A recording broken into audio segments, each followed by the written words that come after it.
creative entity for guitar building and guitar making and modifications and so on. I wanted to put out a video today just to give you a bit of a backstory so that the new followers to the page, hello, thank you for joining us. You're each valued members of a community, and I wanted to give you a perspective. I wanted to give you the sense that you know who is making these things, that you know how they come about and why they come about, and where all that energy comes from and where this might be going in the future, and also to talk about, you know, some of the people that I work with and how we've grown organically and stuff like that, because I think it's good for you to know, but also it's easier for me to answer a lot of questions all at one time. So instead of having you know, replying to messages in between doing fretwork on a nice Jaguar neck, that you already know the answer to this question, and that you feel confident in my brand and what I'm all about here going forward for you.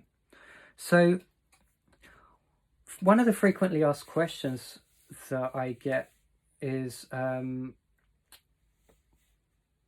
know, what is your page about? What are these guitars? Are they parts casters? Are they Fenders? Are they scratch built? Are they, you know, what are they?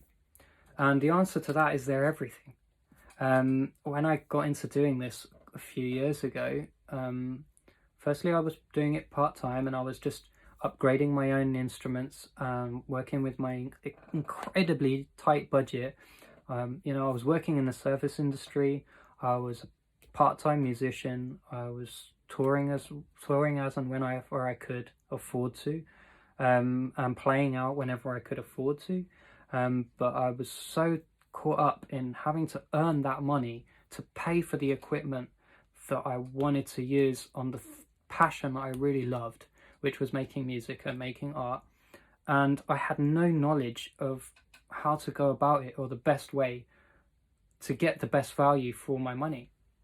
So I spent a long time researching. I spent a long time developing a knowledge and an understanding of what happens when you make a guitar, and what happens when you fine tune a guitar, what the best upgrades are, the reputations of brands, the history of guitar building, just to be knowing of what it is that I have in my hands when I go to communicate that feeling that I have with my music and in the art.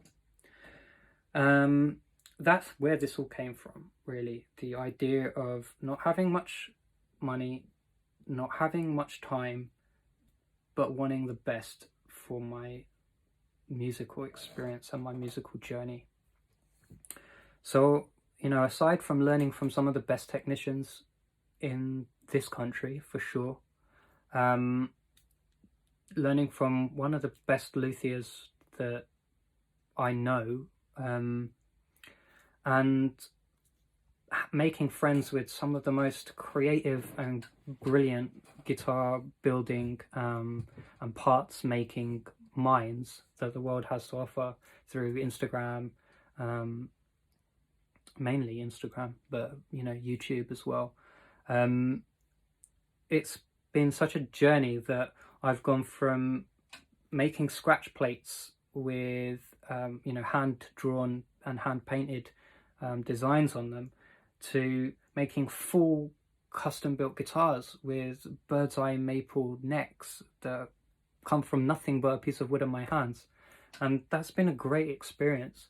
And so, you know, I stay true to my roots. I work in a workshop at the end of my garden in a house that I've lived in my whole life. I've lived here for 34 years in East London, and I built this workshop from nothing. Before it was a workshop, it was a recording studio. I now have that in another room in my house because I have to create music. I have to create guitars. They have to work together.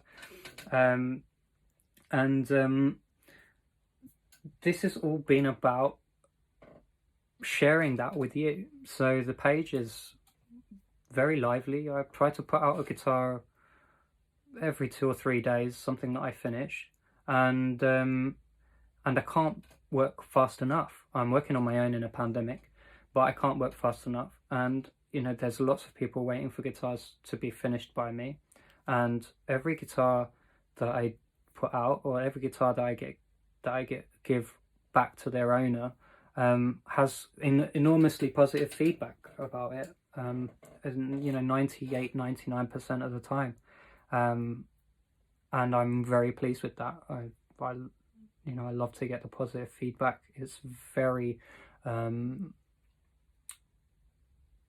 satisfying to be living a life where you are accountable, but you're also passionate, and you're creative, but you're also well received. So I felt that when I was making music, I was putting music out and people weren't even listening to it because there's just so much music being put out. Or I'm not backed by £1 million record deal, or I'm not in an advert or something. So when does anyone get the chance to listen to music other than those if you're not passionate about music, and you're touring once in a blue moon when you can afford it, who can listen to your stuff, right? And it's very frustrating. And this is something that we have to face as artists, and we have to learn how to think on our feet and make something great with what we have. And I just decided to start making guitars.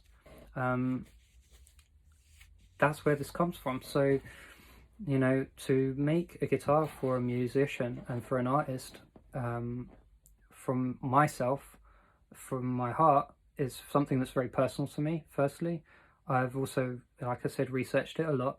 The best value for money, the best decisions that we can make, I will implore those into your build. We will make something that really works for you. And I want to focus on that more this year.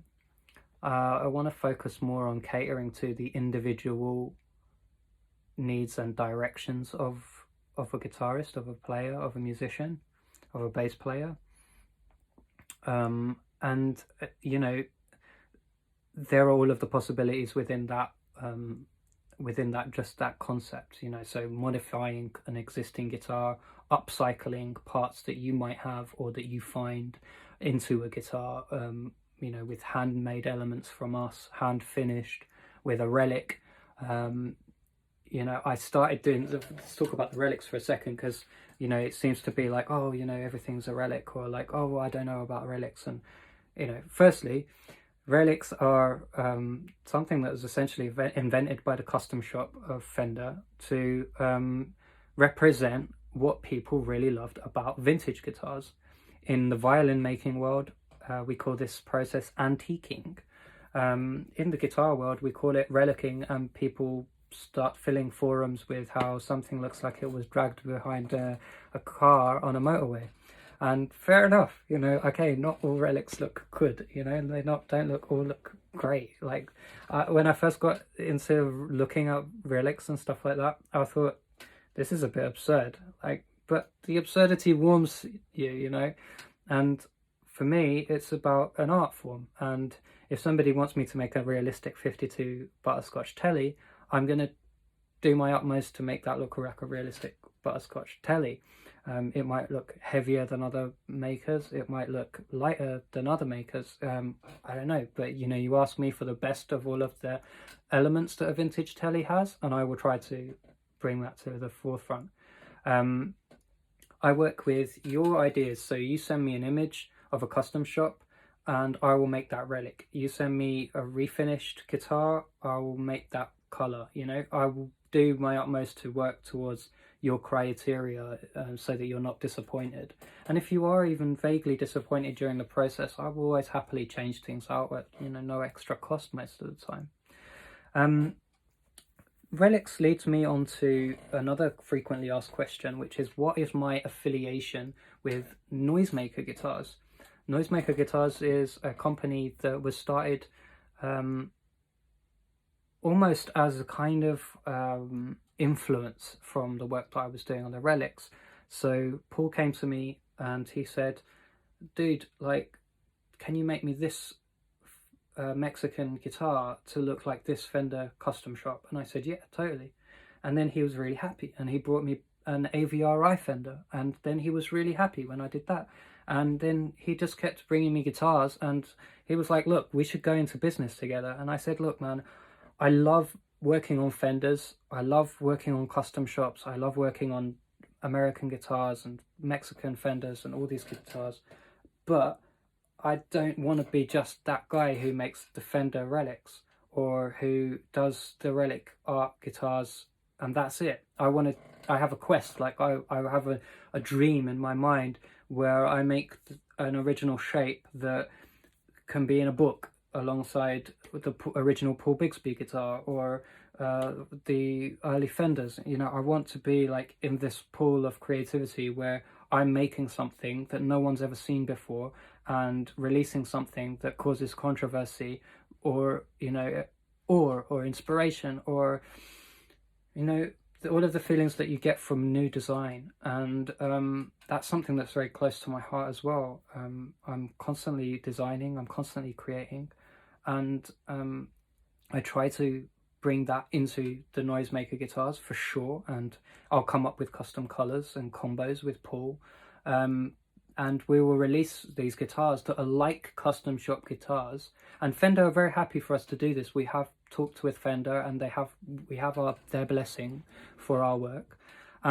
We just basically want to make that level of guitar, that level of craftsmanship, that level of custom shop expertise, something that's accessible for one, the European buyer, because, you know, they're not that available in the UK, and two, the people who don't have £3,000 or £4,000 to spend on a guitar.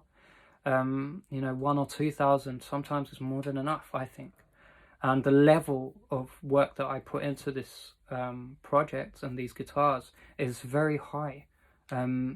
You have great frets, you have great playability, you have really cool looking finishes that you can't find anywhere else. We can replicate stuff, sure, but we can also make stuff that was like, well, that's never been done before, and that's cool, right? It's not to everyone's taste. I appreciate that relics aren't to everyone's taste, but, you know, like I always say, it's like no one's forcing you to look, no one's forcing you to say anything. If you're that frustrated, you know, there are other ways to release your frustration. So I work with Noizemaker to put out these kind of Fenders and these Japanese guitars at the moment. We're doing a lot of Japanese guitars, and I'm getting a lot of footfall on the page and a lot of appreciation for those guitars, and I'm very grateful for that, and I wouldn't want to stop that. What's coming up for Noizemaker also is that we're going to do Noizemaker branded guitars. So, you know, mastery bridges and tremolos, you know, Paisley double bound jazz masters in, you know, gold and burgundy, you know, lots of different ideas and creativity that you can't find readily in your Anderton's web surfing or your, you know, recent release of Epiphone or your NAMM release of Gibson. You know, we want to do something that's exciting all of the time, and we'll work with you to achieve that. You know, if you have an idea for a custom guitar that's like a Fender-esque kind of guitar, we can do that through Noizemaker. We can do that through me. But we're also going to make a custom shape for Noizemaker. That's going to happen this year as well, and I'm going to focus on my custom guitars and making completely original designs, like I said, that I really am passionate to do. I want to excite the design community just as much as make playable guitars for somebody who wants to play and sound and look like Hendrix. None of those things are bad in my view. I'm happy to treat this as a service. I do setups here, I do guitar pickup changes, I can advise you on different things, I can troubleshoot with you different problems you have. That's what this page is all about. Price ranges vary. All of the modification work you have to inquire with me because it depends on the situation, but anywhere from £700 at the moment to £1,500 for a guitar is kind of what you're looking at depending on your choices. Thanks guys.